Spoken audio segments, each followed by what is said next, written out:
അതുവരെയും ഒരു റിപ്ലൈ ഇല്ല, ഒരു സ്ഥലത്തുനിന്നും ഒരു കുഞ്ഞു റെസ്പോൺസ് പോലും നമുക്കില്ല. മാർച്ച് 1 ഭയങ്കര സങ്കടവും വിഷമമൊക്കെ. ഞാൻ വിചാരിച്ചു എന്ത് ചെയ്യും പയ്യനോട്. ഇപ്പൊ 1-ാം തീയതി, അതൊരു ശനിയാഴ്ചയാണ്, ഞങ്ങളുടെ അടുത്ത് ഒരു പള്ളിയിൽ 1 ഡേ കൺവെൻഷൻ. അപ്പൊ ഇവൻ അവിടെ ഇരുന്നാൽ പ്രശ്നമാകും, ഡിപ്രഷൻ അടിച്ച് പോകുന്ന വിചാരിച്ചുകൊണ്ട് ഞാൻ ഇവനെയും വിളിച്ചുകൊണ്ട് ഈ പള്ളിയിലേക്ക് പോയി, കൺവെൻഷന് പോയി. പോകുന്ന വഴിക്ക് ഞാനോട് പറഞ്ഞു, മോനെ, നമ്മളെ ഇനി സഹായിക്കാനായിട്ട് ഒരൊറ്റ മാർഗ്ഗമേ ഉള്ളൂ, പരിസ്ഥിതി കന്യാകുമാരിയാണ്. നമുക്ക് ജപമാല ചെല്ലാം. ഞാനും അവനും കൂടെ 33 തവണ ഈ എത്രേന്ത്യയിലെ മാതാവ് ചൊല്ലി. 33 തവണ പോകുന്ന വഴിക്ക്, ഇച്ചിരി ദൂരമുണ്ട്, പോകുന്ന വഴിക്ക് 33 തവണ ജപമാല ഈ എത്രേന്ത്യയിലെ മാതാവ് ചെല്ലി തിരിച്ചു വന്നു. അവിടെ ഞാൻ പറഞ്ഞു, മോനെ പേടിക്കണ്ട, നമുക്ക് നോക്കാം. 2-ാം തീയതിയായി, റെസ്പോൺസ് ഇല്ല. 3-ാം തീയതിയായി, കൊച്ചിന്റെ പരീക്ഷ അമ്മ, റെസ്പോൺസ് ഇല്ല. എനിക്കും ഭയങ്കര ഡിപ്രഷൻ തോന്നി.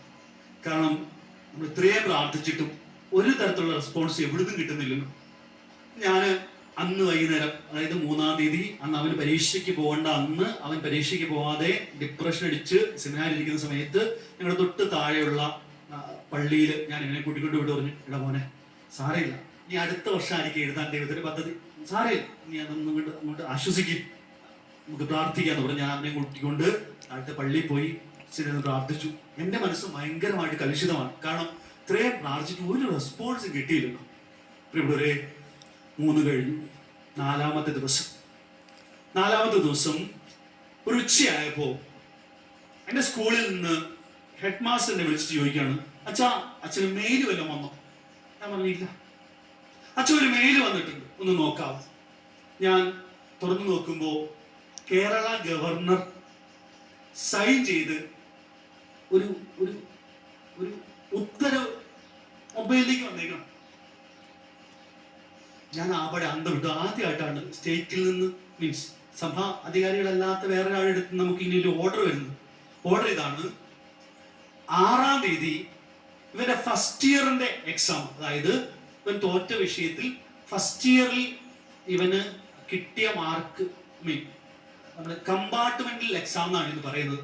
അപ്പോ +2 പരീക്ഷ എഴുതാൻ പറ്റിയില്ലെങ്കിലും +1 പരീക്ഷയ്ക്ക് കൂടുതലും മാർക്ക് മേടിച്ചാൽ അവൻ അത് രണ്ടും കൂടെ ക്ലബ് ചെയ്ത് അവന് ജയിക്കാൻ പറ്റും.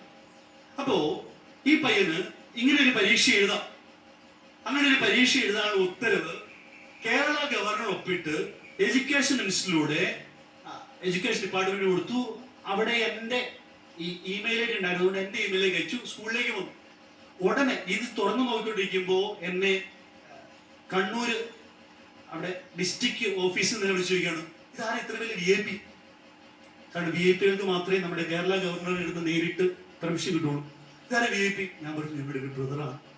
ഇവിടെ എനിക്കറിയാം VIP പരിശുദ്ധ കന്യാമറിയമാണ്.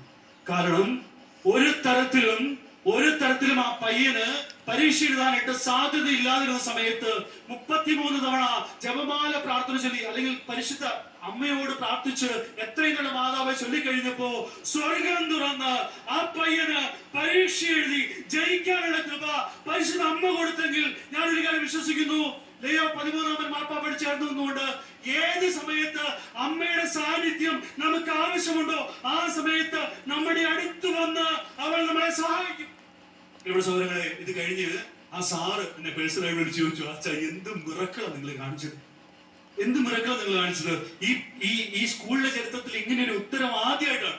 ആ സാർ ആ ഉത്തരം എടുത്ത് വെച്ചിട്ടുണ്ട്. എന്റെ മൊബൈൽ ഫോണിലുണ്ട്, ഞാൻ കളഞ്ഞിട്ട് എന്റെ മൊബൈൽ ഫോണിലുണ്ട് ആ ഉത്തരവ്. ഞാൻ ഇന്ന് രാവിലെ കൂടെ എടുത്ത് നോക്കി. 4-ാം തീയതിയാണ്, മാർച്ച് 4-ാം തീയതി ഉച്ചയ്ക്ക് 10 മണിയായപ്പോ വന്ന രാവിലെ 10 മണിയായപ്പോ വന്ന എപ്പോഴും ചോദിച്ചിട്ടുണ്ട്. ഈ സാറിനോട് പറഞ്ഞു, അച്ഛാ ചരിത്രത്തിൽ ആദ്യമായിട്ടാണ് ഇങ്ങനെ ഒരാൾക്ക് ഒരു പെർമിഷൻ കൊടുക്കുന്നത് കാണുന്നത്. ഇവിടെ പരിശുദ്ധ അമ്മയ്ക്ക് ഇടപെടാൻ പറ്റാത്ത ഏതെങ്കിലുമൊക്കെ മാർഗമുണ്ടോ നിങ്ങൾ വിചാരിക്കണ്ടോ? നിങ്ങളുടെ ജീവിതത്തിന്റെ ഏത് ഇരുടഞ്ഞ മേഖലയിലേക്കും പരിശുദ്ധ കന്യാമറിയത്തിന് കടന്നു വരാൻ പറ്റുമെന്ന് പ്രിയപ്പെട്ട സഹോദരങ്ങളെ ഞാൻ വിശ്വസിക്കുന്നു. നിങ്ങൾ വിശ്വസിക്കുന്നുണ്ടോ? പരിശുദ്ധ കന്യാമറിയം നല്ലൊരു അമ്മയാണ്. നമുക്ക് അവരുടെ സാന്നിധ്യം ആവശ്യമുള്ളപ്പോഴെല്ലാം നമ്മുടെ അടുത്തേക്ക് അമ്മ ഓടി. നമ്മുടെ പിതാവ് പറഞ്ഞതുപോലെ ആ കുഞ്ഞിനെ അമ്മയുടെ സാന്നിധ്യം ആവശ്യമുണ്ടെന്ന് അറിയുമ്പോൾ ഓടിച്ചില്ലാനും കെട്ടിപ്പിടിക്കാനും ഇവിടെ സൗരങ്ങളെ ഒരു അമ്മയുണ്ട് എന്നുള്ളത് വലിയൊരു ബോധ്യമാണ്.